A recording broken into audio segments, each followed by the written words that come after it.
அன்னை தமிழினத்தின் அடங்கா பெருநெருப்பு நாம் தமிழர் கட்சியின் தலைமை ஒருங்கிணைப்பாளர் அண்ணன் செந்தமிழன் சீமான் அவர்கள் எழுச்சி முழக்கம்.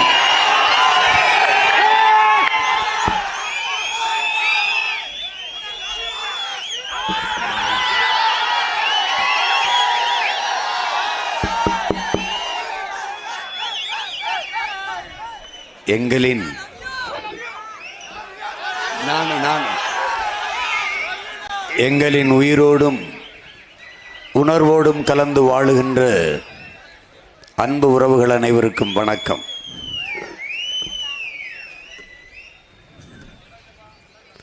இன உணர்வும் மான உணர்வும் கொண்ட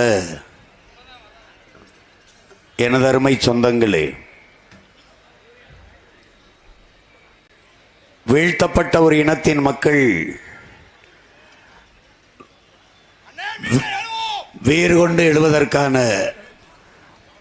வரலாற்று பெரும் புரட்சி தமிழர் தாய் நிலத்தில் நிகழ்ந்து கொண்டிருக்கிறது. ஒரு நாட்டை அழிக்க வேண்டுமா? முதலில் அவர்களுடைய மொழியை அழித்து விடு. மொழியை அழித்தால் கலை, இலக்கிய, பண்பாடு, அவன் தொன்று தொட்ட வேளாண்மை, வழிபாடு எல்லாம் அழிந்துவிடும். இவை அழிந்தால் அந்த இனம் அழிந்துவிடும். இனம் அழிந்தால் அந்த நாடு அழிந்துவிடும். இதுதான் வரலாறு நெடுகிலும் நடந்திருக்கிற உண்மை. அப்படி தெற்காசிய முழுமைக்கும் பரவி வாழ்ந்த ஒரு இனக்கூட்டத்தை, இந்திய துணைக்கண்டம் முழுமைக்கும் வாழ்ந்த தமிழ் தேசிய இனக்கூட்டத்தை சிறுக சிறுக சிறுக வீழ்த்தி வீழ்த்தி வீழ்த்தி வீழ்த்தி ஒரு காலடியில் குறுக நிறுத்தி இருக்கிறார்கள். இங்கிருந்தும் வீழ்த்துவதற்கு எண்ணற்ற வேலைகள் நிகழ்ந்து கொண்டிருக்கிறது. ஒரே நாடு, ஒரே தேர்தல், ஒரே மொழி, ஒரே கல்விக் கொள்கை, ஒரே ரேஷன் கார்டு, எல்லாம் ஒரே. கன்னியாகுமரியிலிருந்து காஷ்மீர் வரைக்கும் கார் ஓடும், ஆனால் நீர் ஓடாது. இதுதான் இந்த நாட்டில் இருக்கிற இன்றைய நிலை. இந்திய இறையாண்மை, தேசிய ஒருமைப்பாடு, நாட்டுப்பற்று எல்லாம் பேசுவார்கள். இந்த பாரதிய ஜனதா, காங்கிரஸ், இந்த கட்சிகள் எல்லாம் தேசிய ஒருமைப்பாடு, தேசப்பற்று எல்லாம் பேசுவார்கள். கர்நாடகா என்று வந்துவிட்டால் கர்நாடக மாநில மக்களின் நலனை மட்டுமே பேசுவார்கள். ஆனால் இந்த திராவிட கட்சிகள் இந்திய நாடாளுமன்ற தேர்தல் என்றால் இந்திய நலனை பேசுவார்கள். அவர்கள் அந்த மாநில நலனை பேசுவார்கள், இவர்கள் இந்திய நலனை பேசுவார்கள். இந்தியாவை காப்பாற்ற வாருங்கள் என்பார்கள். ஆனால் இங்கே இருக்கிற போது மாநில உரிமைகளை எல்லாம் பறித்து கொண்டு போய்விட்டது இந்திய ஒன்றிய அரசு என்பார்கள். பறித்து கொண்டு போகும்போது பதவியில் இருந்தது யார்? இவர்கள் தான். பறித்து கொண்டு போனவர்கள் யார்? இவர்களோடு கூட்டணி வைத்து தேர்தலில் வென்று போனவர்கள் தான். இது எப்படிப்பட்ட நாடகம் என்பதை தமிழ் சமூக மக்கள் சிந்தித்து பார்க்கணும். எல்லா மாநில உரிமையும் பறிகொடுத்தது இந்த கட்சிகள், பறித்து கொண்டு போனது இந்திய கட்சிகள். இந்திய கட்சிகளோடு கூட்டணி வைத்து தேர்தலை சந்திப்பது இந்த கட்சிகள். எப்படி? ஏமாறுகிறவர்கள் இருக்கிற வரை ஏமாற்றுபவர்கள் இருக்கத்தான் செய்வார். தமிழ் பேரின மக்களின் பேரன்பையும் பெருந்தன்மையையும் இவர்கள் ஏமாளித்தனம், இளிச்சவாய்த்தனம் என்று எண்ணிக்கொண்டிருக்கிறார்கள். நம்முடைய வளங்கள் எல்லாருக்கும் புதுமையாக இருக்கிறது. நெய்வேலி பழுப்பு நிலக்கரி மின்சாரமா எல்லாருக்கும். என்னுடைய சொத்து இந்தியாவிற்கு, காவிரி நதிநீர் கன்னடருக்கு. அப்படி என்றால் எப்படி? 299 பேர் நெய்வேலி பழுப்பு நிலக்கரி மின்சாரத்தில் வேலைக்கு ஆள் எடுத்திருக்காங்க. 299 பேரும் வட இந்தியன். நிலம் என்பது வளம் என்பது. வீட்டை இழந்திருக்கேன், நிலத்தை இழந்திருக்கேன், ஆனால் ஒரு வேலை பெற முடியவில்லை. எல்லாவற்றையும் இழந்து நிற்கிற தமிழினம் மீண்டும் எழுந்து நிற்க துடிக்கிறது. அதுதான் இந்த தேர்தல் அரசியலில் மாற்று அரசியல் புரட்சி என்று உங்கள் பிள்ளைகள் வைத்து நிற்க காரணம் அதுதான். அடிப்படை அமைப்பு அரசியல் மாற்றம் என்ற கோட்பாட்டை முன்வைத்து அடிப்படையவே தகர்க்க வேண்டும் என்று நினைக்கிறோம். இந்த அமைப்பை மாற்றணும்னு நினைக்கிறோம். சிஸ்டம் ராங் என்கிறார்கள் எல்லோரும். நாங்கள் இந்த அமைப்பு தப்புங்கிறோம். என்ன தப்பு? இது குடியாட்சி தத்துவத்தை ஏற்றுக்கொண்ட நாடு. இது குடியரசு. குடியரசின் தலைவர் யார்? குடியரசின் தலைவரை குடிமக்கள் தேர்வு செய்ய முடியாது. இந்த அமைப்பு தப்பு. வார்டு கவுன்சிலருக்கு வரிசையில் நின்று வாக்கு செலுத்துகிற என் நாட்டு மக்கள் நாட்டின் முதல் குடிமகளுக்கு வரிசையில் நின்று வாக்கு செலுத்த மாட்டார்களா? அப்படி என்றால் எங்கே குடியாட்சி? மக்களுக்கான அதிகாரம் எங்கே? வெறும் வெற்று வார்த்தையாக இருக்கிறது. மக்களாட்சி என்பது, ஜனநாயகம் என்பதும் வெறும் வார்த்தை. எங்கே இருக்கிறது ஜனநாயகம்? போராடி பெற்ற சுதந்திரத்தையும் கட்டமைத்த ஜனநாயகத்தையும் கேடுகட்ட பணநாயகமாக மாற்றிய தலைவர்கள் இப்போதும் தேர்தலிலே கட்டுக்கட்டாக வாக்குக்கு பணம் கொடுத்து இந்த நாட்டில் பதவியை வாங்குகிற பாவிகள் மக்களுக்கு உண்மையிலே சேவை செய்த நன்மதிப்பை பெற்று வாக்கை பெறுவார்களா?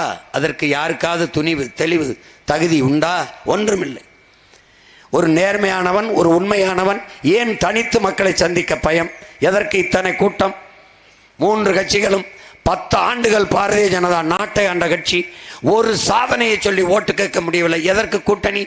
ஒரு மத கட்சி தமிழ்நாட்டுக்கு எல்லா சாதி கட்சியும் கூட சேர்த்துக் கொண்டு தேர்தலை சந்திக்கிறது. திமுக தமிழ்நாட்டில் இருக்கிற எல்லா கட்சியும் கூட சேர்த்துக்கொண்டு புலி வருது, எல்லோரும் ஓடி வந்து என் மேலே படுங்கள் என்றது மாதிரி இந்த நாட்டை காப்பாற்றவர்கள் தலைவர்கள். புலி ஓடி வருது, வந்து எல்லாரும் என் மேலே படுத்துக்கிறீங்கன்னு. எந்த புலி? இந்த புலி தான். இந்த புலி ஓடி வருதுன்னு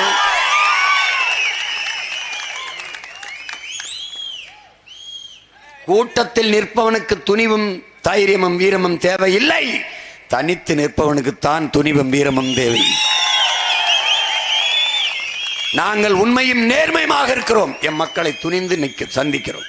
உங்களால் சந்திக்க முடியுமா? சந்திக்க முடியுமா? தினந்தோறும் மக்களை சந்திக்க முடியுமா உங்களால? இப்படி நின்று நெருக்கமா பேச முடியுமா? ஒரு கேள்விக்கு பதில் இருக்கா? இன்றைக்கும் தெருவில் வந்து ஐயா மோடி டாட்டா தான் கட்டுறார், கையை கட்டுறார். வாய் திறந்து ஒரு வார்த்தை, வாய் திறந்த ஒரு வார்த்தை. இந்த நாடு எப்படிப்பட்ட நாடு, எப்படிப்பட்ட தலைவர்களை கொண்டிருந்த நாடு. நாசமாக்கினார்கள் இவர்கள். எல்லாவற்றையும் நாசமாக்கினார்கள். நாட்டையே குப்பை மேடாக ஆக்கி விட்டார்கள். ஒரு பாலித்தீன் பிளாஸ்டிக்கை நிறுத்த முடியல, தடுக்க முடியல, தடுக்க முடியல. நாடே ஒரு குப்பை மேடாக இருக்கிறது. உலகத்தின் குப்பை மேடு இந்தியா, இந்தியாவின் குப்பை மேடு தமிழ்நாடு.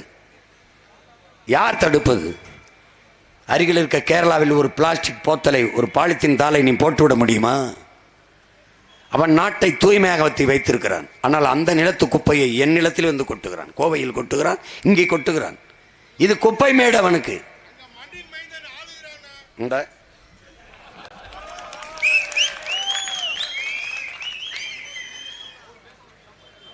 எத்தனை கேள்விகளை என் மக்களுக்கு முன்பிருந்து எழுப்புகிறோம். இந்த ஆட்சியாளர்களுக்கு, அதிகாரத்தில் இருந்தவரிடத்தில் ஒன்றுக்காவது பதில் வருகிறதா? 1000 ரூபாய் கொடுத்ததை தவிர திமுக வேற எதையாவது 3 ஆண்டு ஆட்சிகளில் சொல்லி ஓட்டு கேட்க முடியுதா? 10 ஆண்டு கால ஆட்சியில் ஒரே ஒரு சாதனை, மக்கள் நலத்திட்டம் ஒன்றை சொல்லி பாரதிய ஜனதா ஓட்டு கேட்க முடிகிறதா? மதத்தை தவிர வேற மயிரா இருக்கு உனக்கிட்ட, மயிரா இருக்கு. மதம் மதம் மதம் மதம் மதம். நீ வைத்துக்கொள், எழுதி வை என் அரும் தம்பி தங்கையே, எழுதி வைத்துக்கொள். சாதி பேசியவன், மதம் பேசியவன், கடவுள் பேசியவன் ஒரு நாள் இந்த மக்களால் துரத்தி அடிக்கப்படுகிற காலம் விரைவில் வரும், விரைவில் வரும். இவன் 100 கோடி மக்களுக்கு கார் கொடுக்க, செல்போன் கொடுக்க திட்டங்களை தீட்டி வருவான். அது முதலாளிகளின் வளர்ச்சிக்கானது. ஆனால் இந்த மக்களுக்கு நீரும் சோறும் கொடுக்க ஒரு திட்டமும் இல்லை. நீ மிகப்பெரிய உணவு பஞ்சத்தை எதிர்நோக்கி போய் கொண்டிருக்கிறாய். ஏன்? வேளாண்மை விட்டு வெளியேறி கொண்டிருக்கிறான். என்னை பெற்றவன், என் உடன் பிறந்தவன் வேளாண்மை செய்வது வெட்கப்படுகிறான். ஆடு மாடு வளர்ப்பதை அவமானமாக கருதுகிறான். நாடு பால் விற்கிறது, ஆவின் பால். எங்க மாடு? எங்க இருந்து வருகிறது பால்? தண்ணி குழாயை திருகினால் வருகிறதா? எங்கே இருந்து வருகிறது? ஆந்திராவில் இருந்து பால் ஏன் நீ ஆடு வளர்க்கவில்லை, மாடு வளர்க்கவில்லை? அவமானம். ஆடும் மாடும் வளர்ப்பது அவமானம் அல்ல, தொன்று தொற்று நீ செய்து வந்த வாழ்வியல் பண்பாடு. ஆதியில் நீ செய்தது என்ன? வேட்டையாடி உண்டாய், காடுகளில் வாழ்கிற போது திரும்பி நகர்ந்து நகர்ந்து வந்தாய். காடும் காடு சார்ந்த இடமும் இருந்தது மலை அடிவாரத்திலே. அங்கே ஏன் வேட்டையாடி சாப்பிட்ட விலங்குகளை வளர்த்து உண்ணக்கூடாது என்று ஆடு மாடு வளர்க்க தொடங்கினாய்?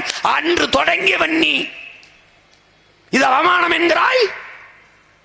கிருஷ்ண பரமாத்மா ஆடு மாடு மேய்த்தார் என்கிறார், நபிகள் நாயகம் மேய்த்திருக்கிறார், இயேசுபிரான் மேய்த்திருக்கிறார்.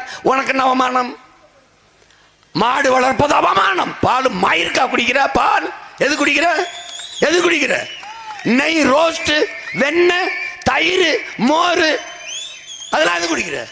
எதுக்கு சாப்பிடுற? எதுக்கு சாப்பிடுற?